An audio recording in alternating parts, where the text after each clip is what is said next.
Hello, everyone. I think it's a pleasure to be here to celebrate 67th year of our formation. I'm someone who's originally from Trivandrum, from Kerala, and so it is a proud moment and to share the stage with such distinguished guests and panelists and industry stalwarts. Lovely to see you all here. So, Mr. V.K. Matthews, you delivered such, a lot of points that I think we need to think and we need to act on. Because, really as we look at it, there's a lot of things that work for Kerala. But as we pat ourselves on our back, we also need to continuously work on where do we go next. And we need to start thinking, much the road ahead. I have a presentation, if I may, if I can have that. Of course, yeah. So I wanted to, I wasn't given any particular topic, but I really wanted to talk about how can we, from an industry perspective, or if, all of you sitting here, enable the future of Kerala IT. A lot of my panelists spoke about, the changes, the large-scale transformation, the rapid transformation that is happening. So I want to kind of touch upon it a little bit. I'm not going to go into detail because we have had such dignitaries talk about it. But I really want to also talk about what we need to do in Kerala, and where I see it as someone who has come here and set up a global digital hub for a leading automobile manufacturer, as well as now for a banking technology. Different sector, but all of these sectors, at the end of the day, technology is the big enabler and the big game changer. So, Mr. Matthews did talk about, the digital economy, right? And we are really talking about the speed at which this particular sector is growing. Digital economy is expected to be around 23 trillion by 2025. And this was a study that was done by Oxford with Huawei. And it is contributing almost 25% to the global GDP growth. And India is in a very good position here. Some of the other panelists did mention that we are one of the fastest, if not the fastest growing major economy in the country, in the world. And digital growth and digitization is one of the key reasons why we are leapfrogging. So that is a major, major advantage for us. And as you can see, we talked about AI, and I'll get to that in a moment. Digital technologies are one of the fastest growing innovations. In fact, when we look at some of the past innovations, every decade has seen some of that. It has taken a lot more time, but the speed at which the innovation is changing right now is much, much faster. And so we also need to keep up with that change to stay relevant. As you know, all of you are social media users. It connects almost half of the world's population, and that is only going to grow more. In fact, Instagram, a social media platform like Instagram, the biggest users are Indians, especially the younger generation. And that too is becoming a big platform for e-commerce. So things are changing. If you go to the next slide, we're talking about a digital future, right? A digital future, because that is how the world is going to go. We are seeing a lot of disruption in business models. What worked before is not working right now. Many of the panelists talked about it. Businesses need to be agile, right? So we need to constantly transform and reinvent. Otherwise, there is a whole list of organizations that used to be major players who are now nowhere in the top 10 in the world, or anywhere even in that top 20 list. So that's how things change, right? Now, everything is going and changing into a service. You name it, we started talking about software as a service. Now, when we look at industry, right? I am right now in banking. Banking is now banking as a service. At the end of the day, as one of the panelists here mentioned, it's all about personalization. It's all about customer centricity. It's what the demand is. So when you look at that, when everything is changing to a service, everything is moving into a cloud, what does it mean for all of us? Because we expect the same level of service and personalization that we need when we, as banking for instance, what the customer needs is, it should be as easy as going to your, cafe day and ordering a cup of coffee. It should be that simple. In fact, what some of the challenges are, how soon or how fast can we actually open a bank account? Gone are the days when we need 3 to 5 days. We go there, we have to show multiple, Now with digitization, all of that is possible. things are changing, and it took maybe 15 minutes or 10 minutes for any of us to start a bank account. And India is doing very well in that extent because 80% of adult Indians have bank accounts. And not to mention, some of the biggest banks in the world are now India. So, obviously there's a market. We all talked about skills, right? Because as we go forward, it's going to change. It's not longer about, I think someone did mention about degrees and education system changing.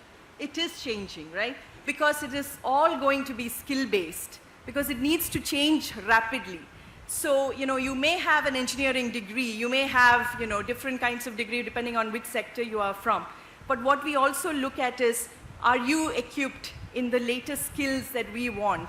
Because that is what is going to move the needle for us. So, and with AI and automation and all of these thinking coming in, the way these skills are leveraged, skills are used, are also evolving, right? And if you can see, if I put together some of the skill sets that we are finding it very difficult, most in demand, but very difficult to hire. So these are like things that we need to look at when you are in engineering colleges and schools, right? The way, the curriculum, all of those needs to change, and I'll come to that. If you can just move to the next slide, please. Not going to get deep into this, but we talked about generative AI, and we are not talking about something somewhere in future. We are talking about today, as of now. In my organization, we are talking about how we are utilizing, adopting AI. We are talking about utilizing AI, generative AI, not just in coding on the software side, but also in sales and marketing. How do we automate? How do we get it better, right? And even things like learning and development, which is going to become a huge, huge priority for industry, and in that extent, the state, because I'll come to that. Whether a state is ready for investment, one of the first things most companies who are going to come and invest here is going to ask is, do you have a talent pipeline? That's something that's going to come in. We are looking at different kind of technologies, as part of Industry 4.0. But we are also starting to think about Industry 5.0, right, the next level. Because whatever technologies we bring, we also need them to be green and at the end of the day, sustainable. So that's something that's a different kind of thinking. We talked about Internet of Things and the phygital convergence and cybersecurity and changing into cyber resilience, for instance. All big top priorities for any organization and even for the government, right, at the end of the day. And we're talking about quantum computing. Because some of the bigger industries like pharmacy, chemicals, all of them need those kind of speed to to churn the data, to get sense of that data that is there, and that's going to help us. If you can move to the next slide. And as I said, IT industry is rapidly transforming. Now, if you look at jobs, right? My apologies. Jobs are changing rapidly. We talked about how skills are changing as well. Now, one of the things that I have observed over the last few years is, earlier we used to go looking for computer science. We used to look for a certain, degree, automobile engineering, things like that. But again, that is changing because, as I said, the focus, thank you. The focus is right now on what are the skill sets and what can we do to kind of get you up and running very quickly. So when we have conversations, even with universities, we go there, we are talking to them about the curriculum, we are talking about long term, in terms of if I want to continuously hire, campus hires from your university, what is the pipeline of talent? What are the kind of courses that you are investing in? So we are starting to look at it in a very different way. And we really need to have a systematic approach for reskilling and upskilling.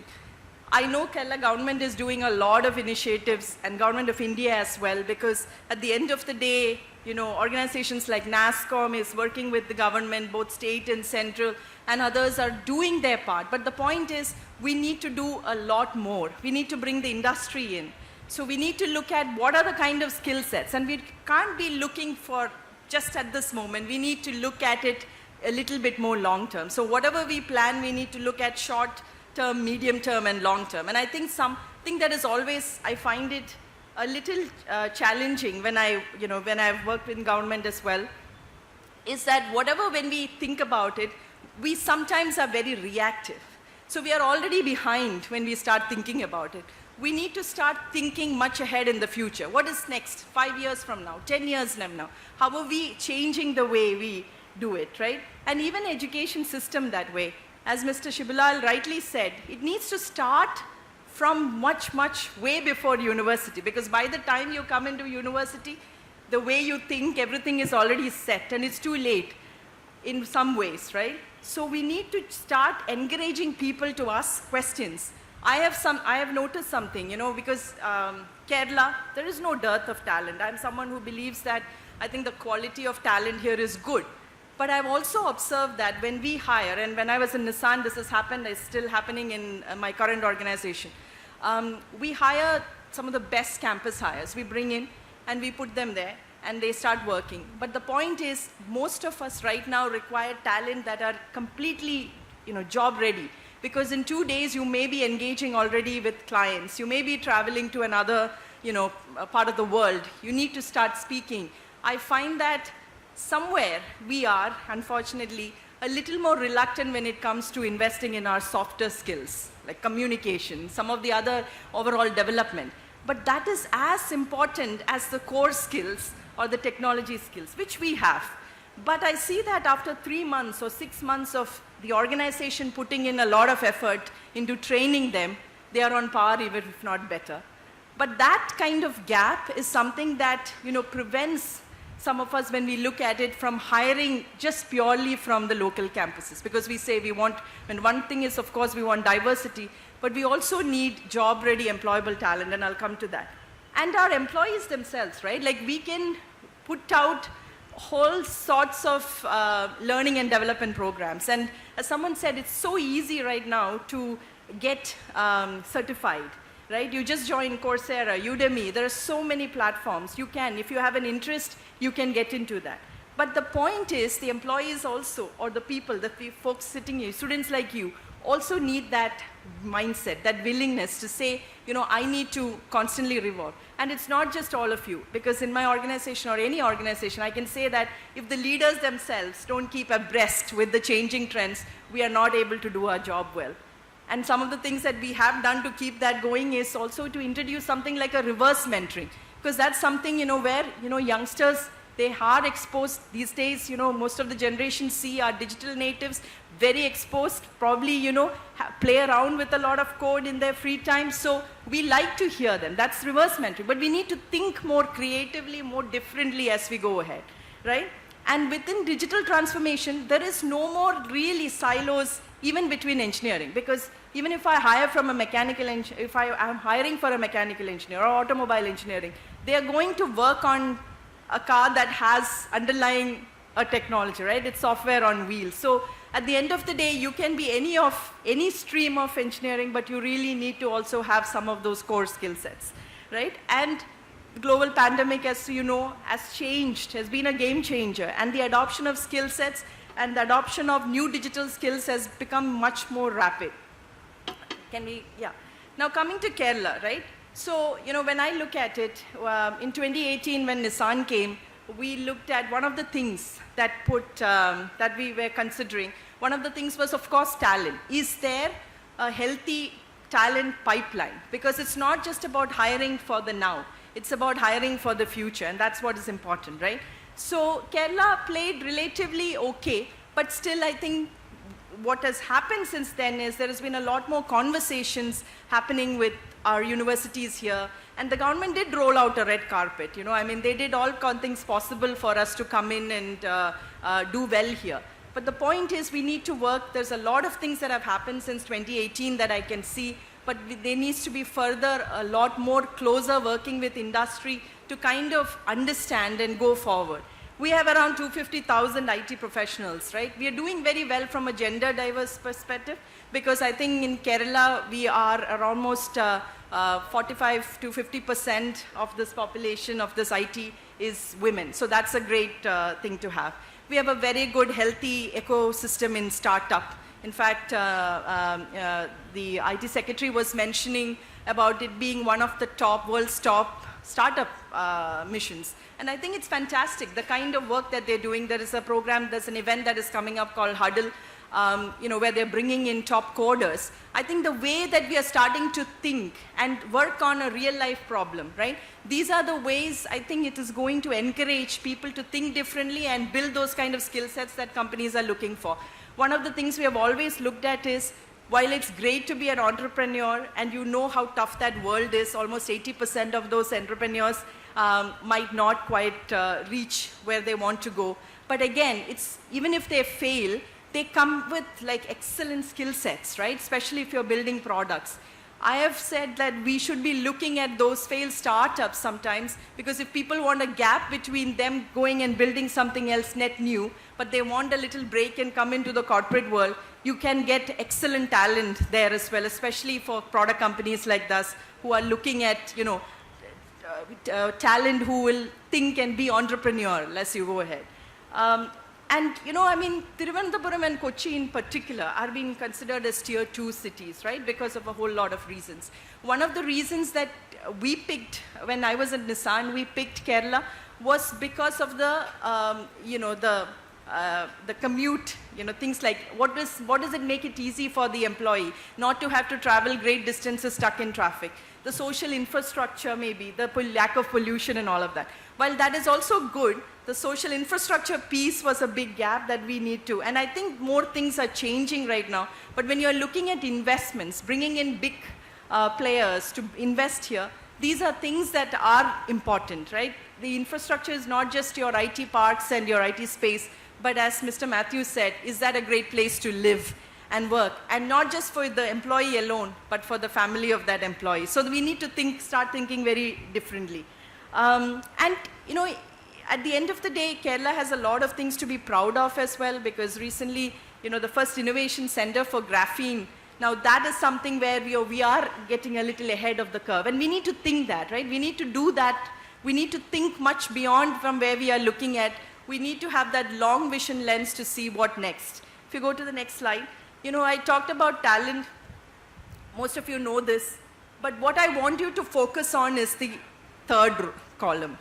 Because that is where, again, I find there is a dearth and there is a gap when it comes to our talent. Because it is not because we are not there, but we are not setting our people for success. And that, completely, in part, is also the responsibility of the universities or the schools. Because you have to encourage your talent, you have to encourage your students to think very differently right now. Because the things that are going to get you there is not just going to be coding. Someone said, we talked about prompt engineering, it's what to say. The most popular coding language is going to be English. So the communication needs to be really strong. You need to start thinking analytically. Why do we prefer entrepreneurs or failed entrepreneurs to look at product development? Because they think differently. Because you need to that thinking has to be not from a rote learning, but application. So we need to start looking at different behavioral and other soft aspects, because that is going to be very, very critical for you youngsters, because it is not about the talent, it's also about being like multi-dimensional when you think about talent. If you go to the next slide, please. And as I said, we need job-ready, employable talent. And again, I did speak to a few professors here. Dr. Saji Gopinath is here, and I think he's doing a fantastic job building this digital university. But we really, when I look at Kerala, one of the gaps I could see is, we need to start focusing a lot more on research and application. Because the faculty who teaches should not just be resting on their, whatever the past that they have, but they need to be also front and center. They need to be either from the industry, they need to be looking at writing publications, they need to have done research themselves. We need to have research in universities, we need to have incubation centers, we need to form partnerships with business, industry to come in, because that is the only way you can have employable, job-ready talent. One of the reasons we have gone outside also to hire talent is because there are universities in other parts of India who work closely with the industries. In fact, they give you space within their campus to set up a center, and where they train interested engineering students, final year or fourth year students, to be on the skills that they need. So in fact, you're creating these folks. So for instance, if it's banking technology, they're training you on certain skills that we need so that it's easier for us to bring that pool into our organization. So we need to start kind of thinking differently. And I've always said this about internships. Internships are so critical because that is apprenticeship or internship. I know we have started to do that. But again, I think the onus is on government as well as the universities, the academia to kind of build these folks in, allow them for internship. Kerala is the only place where you don't get people for interns, as in because students approach us, but they say, unfortunately, we have only 1 month to offer. 1 month is not a suitable time or duration to do a successful internship because we are going to be, the companies are going to be investing in you. We are putting, our best resources to you and access to you. We treat you like an employee. So if you don't give us anything less than anything more than 3 months, it is not a win-win, unfortunately, for both the employee as well as the, organization. So that is something where I have seen that Kerala, we are still behind, something that we need to catch up because that is so important when you are building job-ready, talent. Because all in other states and other universities, I have seen that they offer even the last final year is internship. Basically, they come back only to write their exam, right? So you are working. So in Nissan, we had people from Odisha, kids, and other parts where they had, people, the final year of their engineering school is with us getting job trained. Fantastic way to, Britain. At least 4 months we need, and we really need to revisit this, right? To the next slide, please. So before I conclude, I want to just bring, because as a woman standing here, and the lone woman standing here other than Anu, of course, I want to talk about how important it is also to bring diversity and inclusivity into all these conversations, right? One thing that really, I was happy to see that is when IT Secretary Ratan spoke, he mentioned that DEI, diversity, equity, and inclusivity is part of the IT policy. Very important to do it. Why? Because, technology and digital transformation is one of the best ways to achieve that gender parity, and we need to focus on that. If you go to the next slide, women in Kerala IT sector, we are pretty good when we compare to, national averages, right? We are a little higher than the national average. And we have a growing number of entrepreneurs. I think over more than 200. I'm not sure what the current number is, but at least, we also see that 15% of our startups, our tech startups, have women in leadership roles. And it's so important to have that because we bring a different perspective, right? We think about skilling, we think about other things, and it's so important to have that representation at the senior most levels, not as well as the, multiple levels as you grow through the organization, right? And we have seen that these senior management roles, especially in Kerala, in IT, are increasing. But there is still a lot of work to do. In my organization, for instance, I'm looking at women who are, from a second career, what we call it second career. Why? Because, a lot of talented women, unfortunately, by the time they hit their mid-30s, drop out of the IT sector due to, various, family reasons, personal reasons. This is because, it's not because they don't have the talent, but unfortunately, the bulk of that responsibility of child rearing or any of, taking care of the family rests on them. So they drop out. But I find that that's an excellent pool for us to hire if we can train them a little bit. And I've found that these women quickly rise in the organization because they give it their all. And something that organizations need to do, and something that we should be part of the IT policy, because maybe an incentive for organizations to, look at that kind of pool of talent, right? If you go to the next slide. So this is what, kind of governments can do, right? Like, so invest in training, and I'm specifically talking about from a gender lens now, right?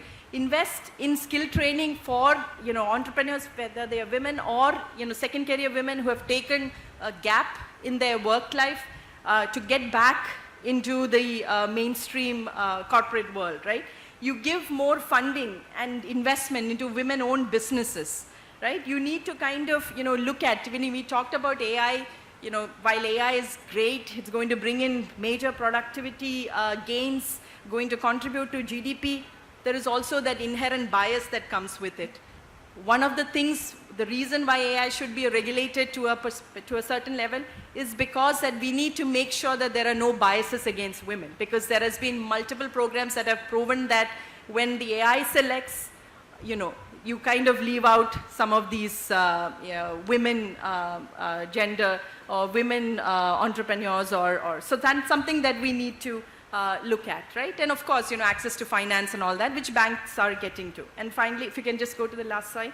And then what corporations, industries can do is to kind of encourage women and girls to pursue STEM education. One of the things I have really noticed is, and interestingly, Generation Z, right? They are going to be 1/3 of our workforce as we go along. So these are, youngsters now in their teenage years. Of the next couple of years, they are going to make up 1/3 of the workforce. And people like you who are students in campuses, a lot of you chose not to get into the technology world because of lack of foundational support. So if you make that interesting, because the way this particular generation thinks has changed drastically. So you need to kind of, and plus they are also, kind of facing the challenge of, a lot of roles that they knew probably going away. So we need to train them. We need to have inspirational models, role models for them to say that this is a viable option for them to get in and move along, right? So we need to kind of, and what corporations can also do is something that we are doing in my organization, is about, again, investing in women in STEM. We have a worldwide scholarship, and one is for India. So if, some of you women students here, please go look up our website, because that is a scholarship we aim specifically for women in currently doing a bachelor's or master's in their STEM program, in any STEM program in India. And we offer right around USD $5,000 plus a 4-month internship, right? But we need more organizations to kind of do this, because bringing that gender diversity, and while Kerala can pride that we have always been at the forefront from a gender diversity perspective, for an industry like ours, we need to really have dedicated efforts to bring more women in, and not just bring them in, have them continue in their career. So I think there is a lot of things that we can do. Can go to the next slide before I conclude. The point is that forums like this give us a chance to kind of share our thoughts. These are things that need to be considered when the state is starting to put out the IT policy. We need to not think of just the now or even the medium term. We need to think about what is going to change over the next decade and really be agile to capture that change. Thank you very much. It's been a pleasure talking to all of you.